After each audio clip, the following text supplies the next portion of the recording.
প্রথমে ভিডিওটা দেখো, তারপর আমরা এর কিছু ফানি কমেন্টস পড়বো।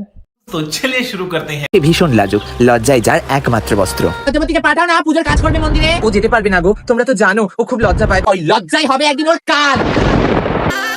দাঁড়াও, ঘোমটা না খুললে এই বাড়িতে প্রবেশ করা যাবে না। কিন্তু মা, ও তো খুব লাজুক। এ কেমন মেয়েকে বিয়ে করে এনেছিস তুই? এ তো দেখছি ঘোমটা নিচে খ্যান্ডা নাচন দেখাচ্ছে। কি গো, এবার তো ঘোমটা খোলো, না হলে কি করে হবে?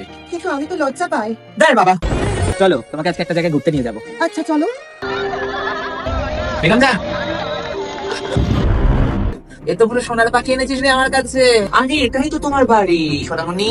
এটা আজ লজ্জা চুরি হবে। লাজুক মেয়ের লজ্জা চুরি আসছে। A few moments later. ভাই, ডিপ্রেশনে ছিলাম, এখন তো আমি হাসতে হাসতে পুরো কেঁদেই দিয়েছি। রিনা মিনতি কাকিমাদের অভিশাপের প্রভাবের ওর এই হলো। कौन है ये लोग? कहाँ से आते हैं ये? শাশুড়ির ঘোমটার নিচে খ্যামটা নাচন দেখাচ্ছে বলাটা সেই ছিল। क्या बात है सर, क्या बात है सर, क्या बात, ये बात है।